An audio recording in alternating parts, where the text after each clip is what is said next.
Hello friends, welcome to SAS exam. Friends, as you all know, अपने SAS examination की preparation कर रहे हैं। तो उसी कड़ी में दोस्तों प्रीवियस वीडियो में अपनों ने जो हमारे पार्ट 2 का जो सिलेबस है पेपर नंबर 8 का वो डिस्कस करा था। पार्ट 2 का दोस्तों पेपर नंबर 8 जो था उसका सिलेबस डिस्कस किया था, और चैप्टर नंबर 5 जो है हमने जीएफआर का जो हमारे सिलेबस में नहीं फिर भी अपनों ने डिस्कस कर लिया था, वर्क से रिलेटेड था। राइट, उसमें दोस्तों 2-3 प्रकार की बातें अपनों ने पढ़ी थी। ठीक है, एक तो दोस्तों अपनों ने क्या पढ़ा था, ओरिजिनल वर्क पढ़ा था, एक अपनों ने क्या था माइनर वर्क, एक दोस्तों अपने को रिपेयर वर्क पढ़ा था। ठीक है, इसके अंदर दोस्तों देखा था जो रिपेयर वर्क जो था, एक तो ओरिजिनल वर्क हो गया, एक माइनर वर्क हो गया, एक रिपेयर वर्क हो गया। रिपेयर वर्क में देखा था दोस्तों 30 लाख तक जो क्या है मिनिस्ट्री सारे काम जो है एग्जीक्यूट खुद कर लेगी। अगर 30 लाख से ऊपर का अगर मामला है, माइनर या ओरिजिनल वर्क उसको करना है, तो वो क्या है, वो सहायता लेती है। ठीक है, जो जैसे बीआरओ है, एमईएस है, सीपीडब्ल्यूडी है, सेंट्रल जो ऑर्गेनाइजेशंस जो हैं। ठीक है, इसके बाद दोस्तों उन्होंने देखा कि रिव्यू कमेटी जो बनेगी वो 100 करोड़ रुपए से अगर ऊपर का मामला होगा किसी भी प्रोजेक्ट में सैंक्शन का, तो वो क्या करेगी, एक उसकी रिव्यू कमेटी बनेगी। एक दोस्तों उन्होंने एक बात उसके अंदर और पढ़ी थी कि 4-5 वर्क मिलके एक प्रोजेक्ट बनाते हैं तो उसके अंदर वो स्प्लिटिंग ऑफ सैंक्शन वाला केस नहीं होगा। अगर वो दोस्तों इंडिपेंडेंट वर्क हैं तो वो फिर उसके अंदर वो क्लोज अप्लाई नहीं होता। इंडिपेंडेंट वर्क है तो दोस्तों जिस वर्क की जितनी पावर है उसकी कॉम्पिटेंट अथॉरिटी उस पर साइन कर देगी, देन उसको क्या है कंसीडर माना जाएगा। राइट, तो ये बातें अपने प्रीवियस वीडियो में पढ़ी थी चैप्टर नंबर 5 के अंदर। आज दोस्तों अपने चैप्टर नंबर 6 पे चलते हैं, और चैप्टर नंबर 6 जो है दोस्तों काफ़ी इंपॉर्टेंट है हमारे लिए। ठीक है, एग्जामिनेशन पर्पज़ के लिए भी, और दोस्तों एसएएस 2023 के पार्ट 1 के अंदर भी क्या है इस चैप्टर से सवाल पूछे गए थे। हालांकि ये पार्ट 1 के सिलेबस के अंदर उसके अंदर काउंट नहीं किया गया था चैप्टर नंबर 1, 2, 3 के अंदर, फिर भी क्या इसके अंदर से सवाल पूछे गए थे। राइट, और दोस्तों पार्ट 2 के अंदर भी क्या पूरी प्रोबेबिलिटी है कि इस चैप्टर से जो क्या है बहुत सारे सवाल आपके पूछे जाएँ। राइट, और चलते हैं अपने इसको स्टार्ट करते हैं। तो चैप्टर नंबर 6 जो है दोस्तों आपका है procurement of goods and service. तो दोस्तों चैप्टर स्टार्ट करने से पहले जो क्या है मैं आपको इसका बताता हूँ पीडीएफ कहाँ से डाउनलोड करना है, क्योंकि दोस्तों जो हमारे पास किताब है अगर आपने सीबी लाल पब्लिकेशन से मंगवाई है तो जीएफआर 2017 जो आपके पास किताब है उसके अंदर दोस्तों बहुत सारे अमेंडमेंट अब हो चुके हैं। ठीक है, तो उसके अंदर दोस्तों डेटा जो है बहुत सारे पुराने हैं चैप्टर नंबर 6 के अंदर तो खासकर। तो मैं आपको दोस्तों बताता हूँ ऑथेंटिक बुक आपको कहाँ से डाउनलोड करनी है। ठीक है, और दोस्तों 7/23 तक जो है पूरा अमेंडमेंट किया हुआ किताब के अंदर दिया गया है। ठीक है, तो अपने दोस्तों चलते हैं, मैं आपको ऑनलाइन अभी डाउनलोड करके बताता हूँ। राइट, तो चलते हैं दोस्तों, आपको वेबसाइट पर लेके चलता हूँ मैं। तो दोस्तों जीएफआर जो किताब है आपकी ये जनरल फाइनेंशियल रूल्स हैं। ठीक है, तो इस दोस्तों किताब को जो है मिनिस्ट्री ऑफ फाइनेंस छापता है, इसका दोस्तों डिपार्टमेंट ऑफ एक्सपेंडिचर के अंदर कंसीडर करी जाती है। ठीक है, और दोस्तों ये किताब ऐसी है कि इसको सभी मिनिस्ट्रीज़ को पालन करना है इक्वली। ठीक है, ऐसा नहीं है कि ये ओनली डिफेंस पे लागू होगा। जैसे दोस्तों डिफेंस प्रोक्योरमेंट मैनुअल जो है, डिफेंस के अंदर सामान को कैसे प्रोक्योर करना है पर्टिकुलर उसकी किताब है ये।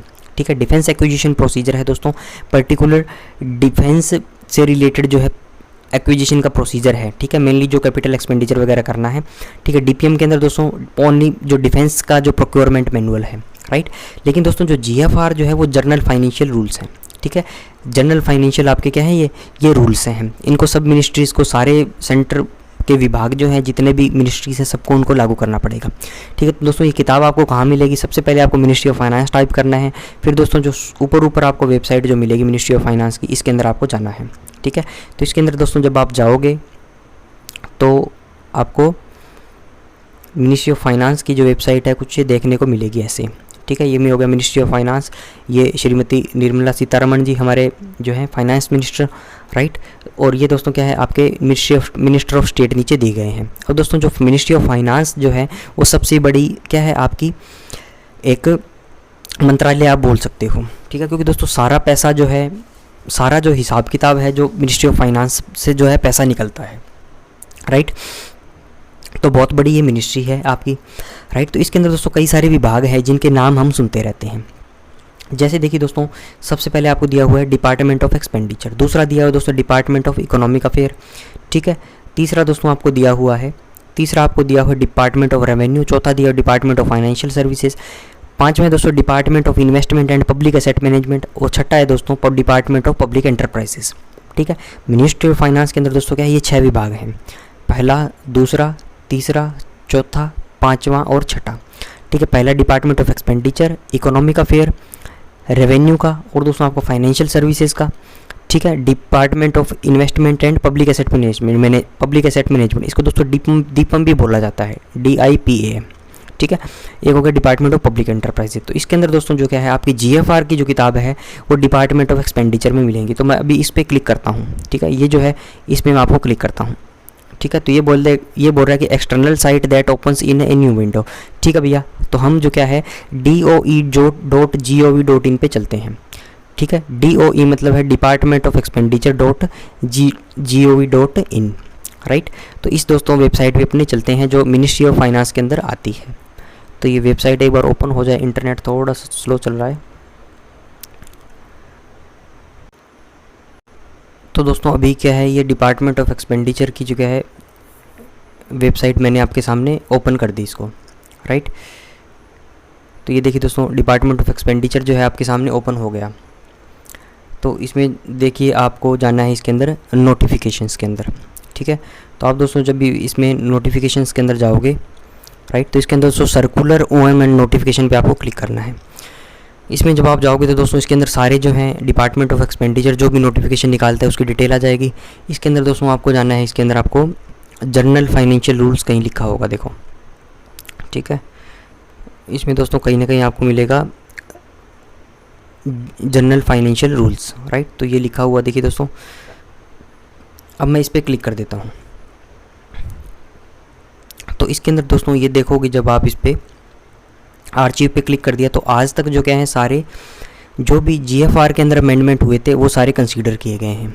ठीक है, तो इसके अंदर दोस्तों आपको जो क्या है सबसे जो लेटेस्ट जो है इसकी compilation of amendments in GFR 2017 up to 31/7/2023 ये किताब आपको डाउनलोड करनी है। मात्र 2.33 MB की है। तो इसके अंदर दोस्तों जो लेटेस्ट जो सारे डेटा जो हैं वो इसके अंदर दिए गए हैं। ठीक है, इससे पहले भी था दोस्तों 31/1/23 को, इसके बाद ये 7/23 को अभी लेटेस्ट अपडेट हुई है, राइट। तो आगे दोस्तों जब भी मान लो 1 साल बाद 6 महीने बाद पढ़नी पड़े तो आप इस वेबसाइट पे जाके लेटेस्ट जो है किताब आप देख सकते हो। तो इसको मैं क्लिक कर दिया मैंने इसको, अब ये डाउनलोड हो जाएगी हमारे पास, राइट। तो इसको डाउनलोड करके दोस्तों मैं आपको बताता हूँ। तो ये देखिए फ्रेंड्स हमारे पास ये डाउनलोड हो गई, राइट। तो ये देखिए दोस्तों ये है हमारी general financial rules 2017, right, updated as on 31/7/2023, right. तो इसके अंदर दोस्तों सारे जो है अमेंडमेंट दिए गए हैं, राइट। ये चैप्टर 1 हो गया आपका, ठीक है। ये चैप्टर 3 आ गया। इसके बाद अपने चैप्टर नंबर 6 पे अपने चलते हैं इस पे।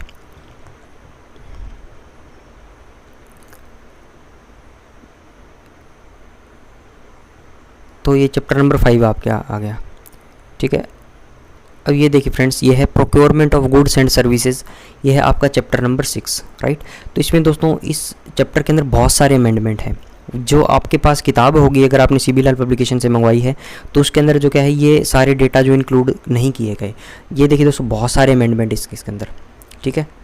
ये देखिए ये बहुत सारे अमेंडमेंट है इसके अंदर, ठीक है। तो ये बहुत सारे अमेंडमेंट है, राइट। मतलब हर पेज पे आपको थोड़े बहुत अमेंडमेंट आपको मिल जाएंगे, राइट। तो ये सारे विद अमेंडमेंट दोस्तों अपने डिस्कस करेंगे इस चैप्टर को, राइट। ये देखिए यहाँ पे बहुत सारे अमेंडमेंट 10, 11, 12, 13, 14, ठीक है। कोई सा भी अमेंडमेंट जो है क्या है हमारे 2017 वाले एडिशन के अंदर उसके अंदर नहीं है, ठीक है।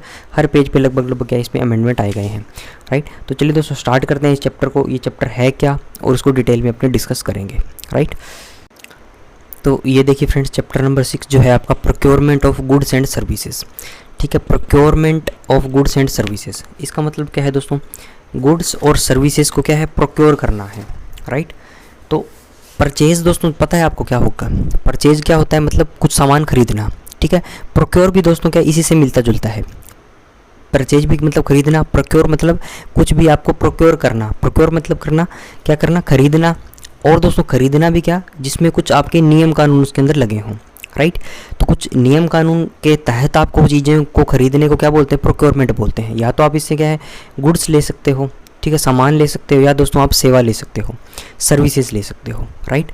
अब एक चीज़ दोस्तों बताना भूल गया, जो इसकी वेबसाइट जो थी डिपार्टमेंट ऑफ एक्सपेंडिचर की, इसके अंदर आपको ये हिंदी में भी मिल जाएगी किताब। मैं आपको वापस ओपन करके बताता हूँ।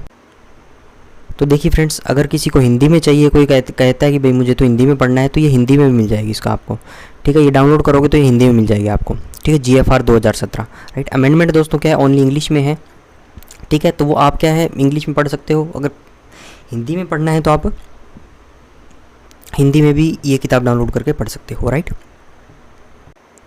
तो देखिए फ्रेंड्स, ये है procurement of goods and services. Procure करना है आपको गुड्स को या सर्विसेज को, सामान को या फिर सेवाओं को, राइट। तो ये चैप्टर दोस्तों दो भाग हैं इसके। पहला है प्रोक्योरमेंट ऑफ गुड्स, फिर है दोस्तों प्रोक्योरमेंट ऑफ सर्विसेज। गुड्स का प्रोक्योरमेंट जो है रूल नंबर 142 से 176 तक है, और सर्विसेज का जो आपका प्रोक्योरमेंट है वो रूल नंबर 177 से 206 तक है, ठीक है।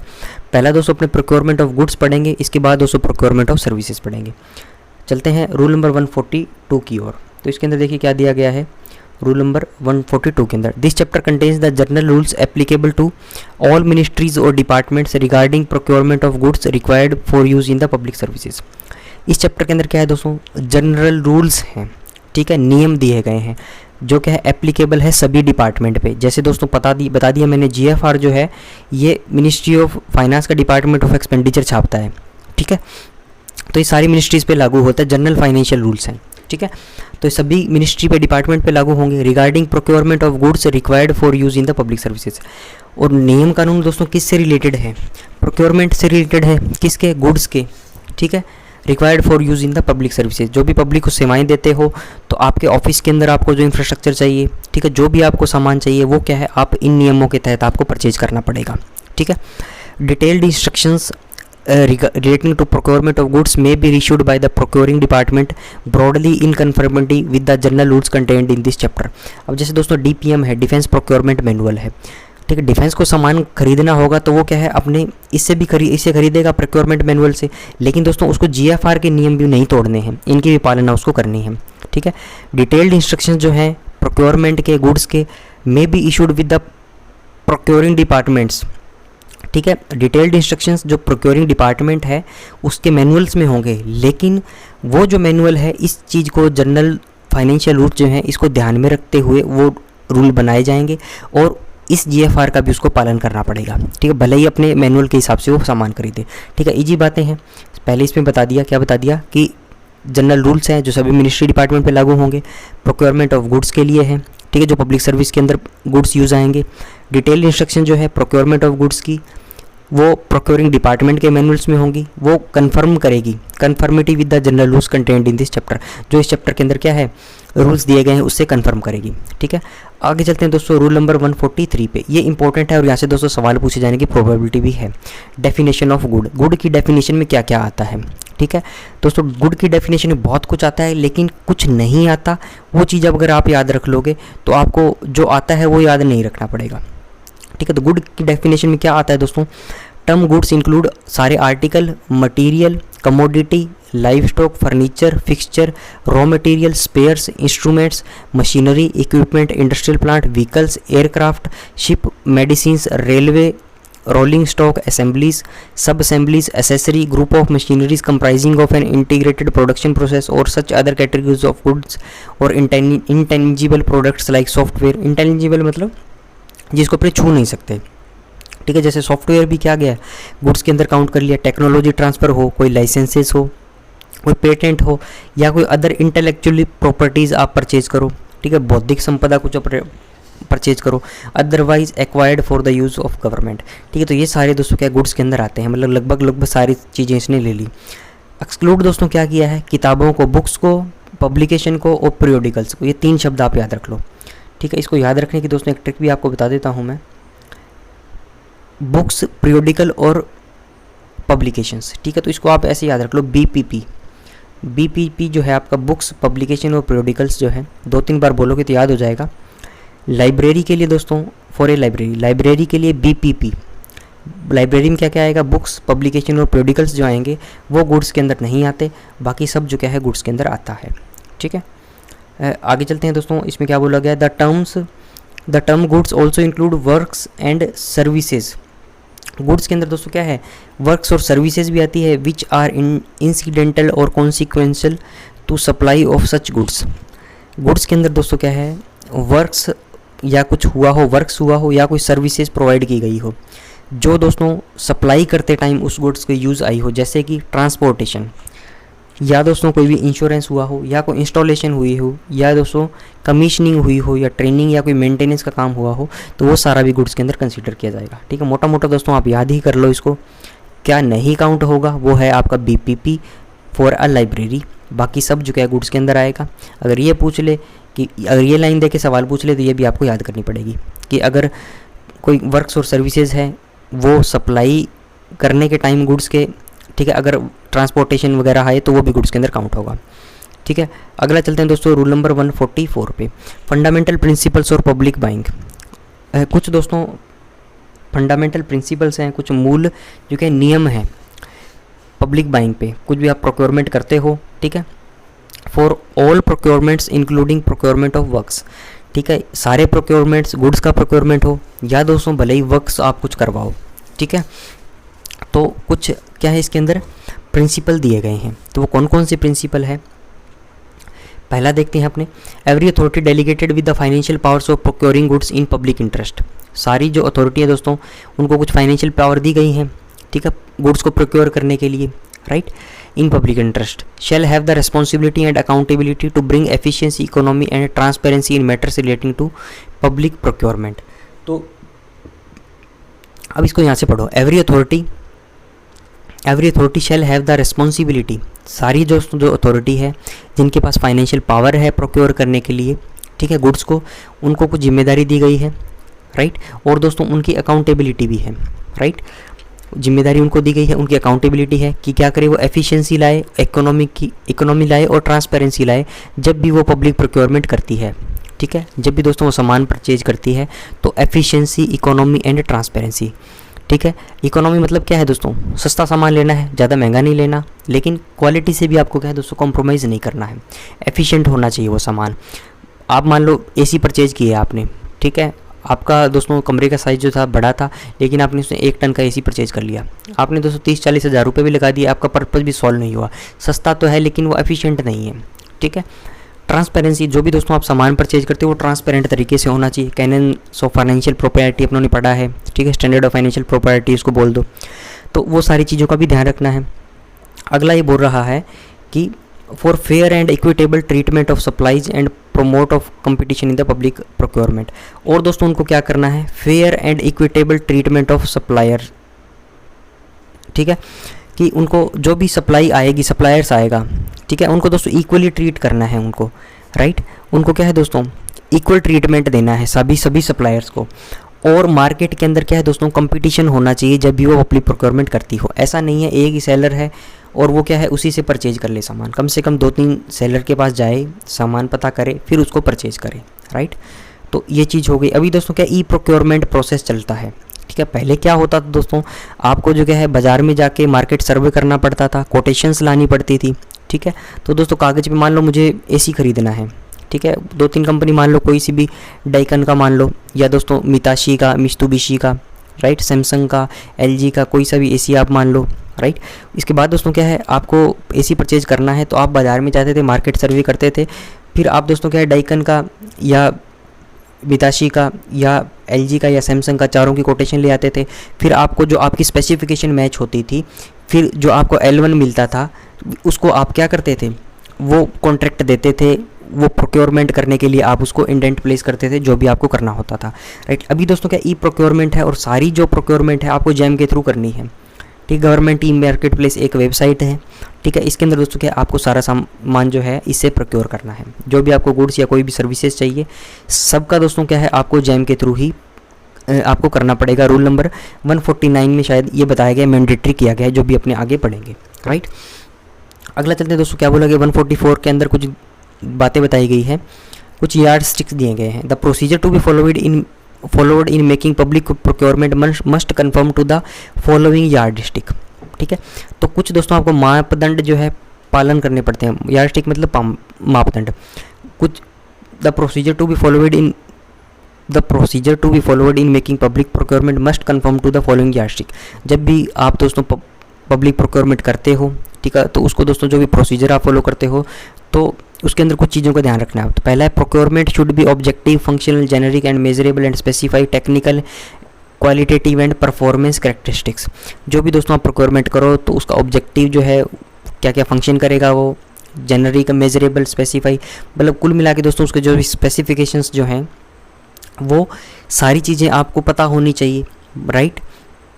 वो जेनरिक होनी चाहिए, फंक्शनल होनी चाहिए, राइट। तो वो बेसिक सी बात है। और दोस्तों मेन बात जो है, क्वेश्चन यहाँ से पूछा जाएगा, not indicate a requirement for a particular trade mark और ट्रेड नेम और ब्रांड। मान लो आपको सामान परचेज करना है, तो ये सारी चीज़ें जो आपको पता होनी चाहिए कि आपका ऑब्जेक्टिव क्या है। एसी खरीदना है तो क्या है, रूम को ठंडा करना है। फंक्शनल होना चाहिए वो, जेनरिक एंड मेजरेबल, ठीक है। Specified technical, qualitative and performance characteristic, उसके परफॉर्मेंस कैरेक्टरिस्टिक्स कैसे हैं, उसके टेक्निकल स्पेसिफिकेशंस कैसे हैं, उसकी कैसी क्वालिटी है, ये सारी चीज़ें तो आपको देखनी ही है प्रोक्योरमेंट जब आप करते हो।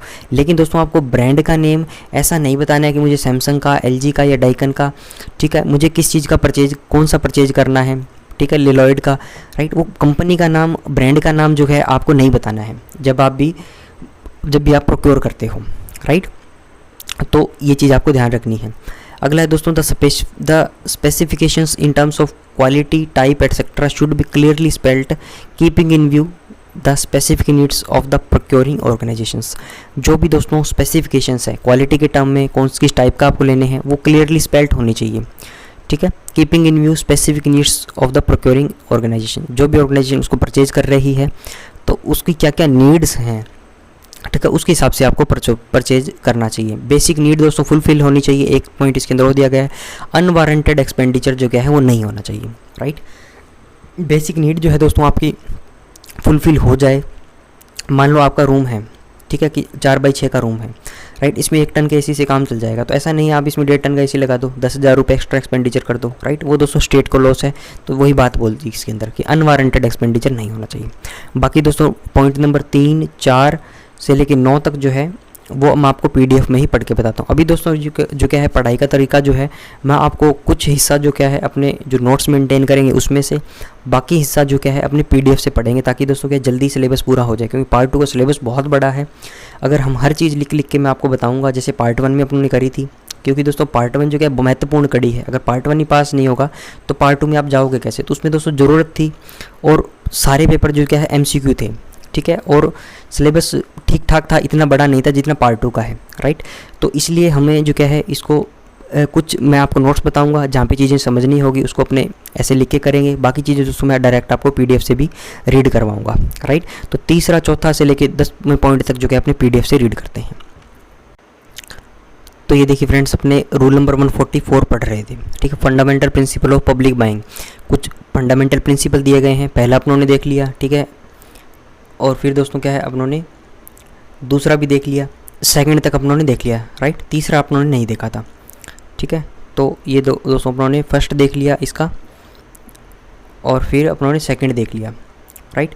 कि जो भी आप प्रोक्योरमेंट करते हो उसकी क्वालिटी जो है, ठीक है, क्वांटिटी जो है वो सारा आपको ध्यान में रखना है, राइट। और सुपरफ्लुअस और वो अनवारंटेड एक्सपेंडिचर इसका नहीं होना चाहिए। अगला चलते हैं दोस्तों 3 नंबर पे, where applicable the technical specification shall to the extent practicable. आपको दोस्तों कोई भी मान लो एसी खरीदना है, ठीक है, या लैपटॉप खरीदना है, कुछ भी मान लो, तो लैपटॉप का दोस्तों टेक्निकल स्पेसिफिकेशन आपको पता होना चाहिए, ठीक है। कितने जीबी की इसके अंदर रैम होगी, विंडोज़ कौन सी अपने को चाहिए, इंटेल का सॉफ्टवेयर चाहिए या एएमडी का चाहिए। इंटेल का चाहिए तो अभी जो है लेटेस्ट 13 जनरेशन का चल रहा है, ठीक है, तो मेरे को कौन सा चाहिए, राइट। रैम कितनी, 8 GB चाहिए, 16 GB चाहिए, SSD चाहिए या हार्ड डिस्क ड्राइव चाहिए, राइट। तो वो सारे टेक्निकल स्पेसिफिकेशन जो है आपको देखने हैं, right. Where applicable the technical specification shall to the extent practicable be based on the national technical regulations और रिकॉग्नाइज्ड नेशनल स्टैंडर्ड और building codes where such standards exist. कुल मिला के दोस्तों बात बता दी कि टेक्निकल रेगुलेशंस जो बने हुए हैं नेशनल के, ठीक है, उसके हिसाब से वो चीज़ें होना चाहिए, ठीक है। अगला है, in case of government of India funded project abroad the technical specification may be framed based on the requirement standard of the host beneficiary government where such standard exist, ठीक है। तो इतना ये इंपॉर्टेंट नहीं है। अगला चलते हैं 4 नंबर में, care should also be taken to avoid purchasing quantities in excess of the requirement to avoid inventory carrying cost, ठीक है। मान लो आपको 10 लैपटॉप चाहिए, ठीक है, या दोस्तों फर्नीचर का सामान मान लो, ठीक है, तो आपको जितना चाहिए उतना ही आपको लेना है, एक्सेस में उसको नहीं लेना है, ताकि जो इन्वेंट्री जहाँ आप लाओगे, मान लो फर्नीचर ला रहे हो तो उसको कैरिंग कॉस्ट जो है, ट्रांसपोर्टेशन का खर्चा बढ़ जाएगा, ठीक है। तो एक्सेस में आपको नहीं करना है। Care should also be taken to avoid purchasing quantities in excess of the requirement, ठीक है। Offer should be invited following a fair, transparent and reasonable procedure. जो भी ऑफर आप करते हो प्रोक्योरमेंट के लिए, तो एक फेयर, ट्रांसपेरेंट और रीजनेबल प्रोसीजर आपको फॉलो करना है। ठीक है, अगला चलते हैं दोस्तों। अगला है the procuring authority should be satisfied that the selected offer adequately meets the requirement in all respect. ठीक है, इजी बातें हैं। प्रोक्योरमेंट अथॉरिटी क्या करेगी, सेटिस्फाई करेगा कि जो भी आपकी रिक्वायरमेंट है वो सारी मीट होनी चाहिए। राइट, क्या है, अभी कोई से भी 4 पॉइंट देके अभी जो एग्ज़ाम हुआ था उसके अंदर वो पूछ लेगा 1 और 2 ट्रूथ, मतलब 1-2 कथन सत्य है, तीसरा सही है, चारों गलत है। ठीक है, तो इस प्रकार के अगर ये हमने नहीं पढ़े होते तो क्या वहाँ पे हम गलत कराते हैं इसको। राइट, तो अगला चलते हैं दोस्तों। The procuring authority should satisfy itself that the price of the selected offer is reasonable and consistent with the quality require. Procurement authority को क्या करना है दोस्तों, सेटिस्फाई करना है कि जो प्राइस सिलेक्ट किया है किसी भी ऑफर का वो रीजनेबल है, ज़्यादा महंगा नहीं है, और जो उसको क्वालिटी चाहिए वो इस हिसाब का है। ठीक है, तो ये चीज़ भी देखनी है, मतलब क्वालिटी के साथ उसको प्राइस भी देखना है। At each stage of procurement the concerned procuring authority must place on record in precise terms the considerations which weighed it while taking the procurement decision. और दोस्तों प्रत्येक स्टेज पे प्रोक्योरमेंट की जो भी प्रोक्योरिंग अथॉरिटी है, मान लो कोई भी एक्स डिपार्टमेंट को सामान प्रोक्योर करना है। ठीक है, एक्स डिपार्टमेंट को दोस्तों ABC सामान प्रोक्योर करना है, तो प्रत्येक स्टेज पे प्रोक्योरमेंट की उसको क्या करना है दोस्तों, रिकॉर्ड रखना है। ठीक है, और दोस्तों precise terms the conditions which weighed it while taking the procurement decision, और दोस्तों सब उसको रिटर्न में लिखना है कि मैंने ABC सामान को इस फला वेंडर से, इस फला कंपनी के, मैंने इस सेलर से ही क्यों लिया है, वो सारा उसको ऑन रिकॉर्ड रखना पड़ेगा। ठीक है, 8 नंबर पॉइंट हो गया। अगला चलते हैं दोस्तों। A complete schedule of procurement cycle from date of a complete schedule of procurement cycle from the date of issuing the tender। ये देखिए अब दिखेगा आपको, a complete schedule of procurement cycle from the date of issuing the tender to the date of issuing the contract should be published when the tender is issued। ठीक है, मतलब जो भी आपका कंप्लीट शेड्यूल होगा, प्रोक्योरमेंट साइकिल जो होगा आपका, ठीक है, तो इस टेंडर इशू करने से लेके कॉन्ट्रैक्ट जब आप इशू करते हो, ठीक है, तो उन सबको क्या है आपको पब्लिश करना है। ठीक है, a complete schedule of procurement cycle from the date of issuing the tender to the date of issuing contract should be published when the tender is issued. ठीक है, तो टेंडर जब भी इशू करते हो तो आपको क्या करना पड़ेगा, वो सबको बताना पड़ेगा। एक तो दोस्तों सिंपल हुआ, आपको सामान परचेज करना है, ठीक है, ई प्रोक्योरमेंट करनी है, जैम पे गए आप कि मान लो एक लिमिट है कि तब उसमें आप सामान आपको परचेज करना था, आपने वो परचेज कर दिया। ठीक है, वो लिमिट आएगी, अभी आपको बताऊंगा मैं, 149 के अंदर आएगी, तो आपने सामान परचेज लिया। कई बार क्या है दोस्तों, आपको टेंडर प्लेस करना पड़ता है। ठीक है, बड़ा मान लो है प्रोक्योरमेंट है तो टेंडर आप प्लेस करोगे। टेंडर के बाद दोस्तों क्या है, बहुत सारे उसके अंदर बिडर्स आएंगे, बिड लगाएंगे। ठीक है, बिडिंग ऑप्शन अगर आप चूज़ करते हो तो उसके अंदर दोस्तों टेंडर इशू हुआ, राइट, फिर वो बिड लगाई, बिड के अंदर दोस्तों जो L1 आया जिसको कॉन्ट्रैक्ट अवार्ड हुआ वो फिर सप्लाई करेगा, तो बहुत सारी चीज़ें होंगी, तो उसकी बात कर रहा है कि वो आपको पब्लिश करनी पड़ेगी। ठीक है, अगला बोल रहा है ये कि all ministry department shall prepare annual procurement plan before the commencement of the year and the same should also be placed on the website. सारी दोस्तों जितनी भी मिनिस्ट्री और डिपार्टमेंट है वो प्रिपेयर करेगी एनुअल प्रोक्योरमेंट प्लान। ठीक है, साल के शुरू होने से पहले। ठीक है, साल कब शुरू होता है दोस्तों, फाइनेंशियल ईयर 1 अप्रैल से लेके 31 मार्च तक, तो 1 अप्रैल से पहले दोस्तों क्या करेगी, सारी मिनिस्ट्री और डिपार्टमेंट जो है वो एनुअल प्रोक्योरमेंट प्लान को क्या करेगी, all ministry department shall prepare कर लेगी एनुअल प्रोक्योरमेंट प्लान। ठीक है, और अपनी वेबसाइट पे भी क्या है वो उसको डालना पड़ेगा, जैसे MOD है, ठीक है, या कोई और मिनिस्ट्री है जैसे कॉमर्स इंडस्ट्री है, उसको सबको क्या करना पड़ेगा, सबको एनुअल प्रोक्योरमेंट प्लान जो है अपनी वेबसाइट पे डालना पड़ेगा। ठीक है, अगला चलते हैं दोस्तों। अगला देखते हैं, not with standing anything content in these rules department of expenditure में by order in writing impose restrictions including prior restrictions or screening on procurement from bidders having commercial arrangement with an entity from a country or countries or a class of countries or grounds of defense of India or matters directly or indirectly related thereto including national security. No procurement shall be made in violation of such restrictions।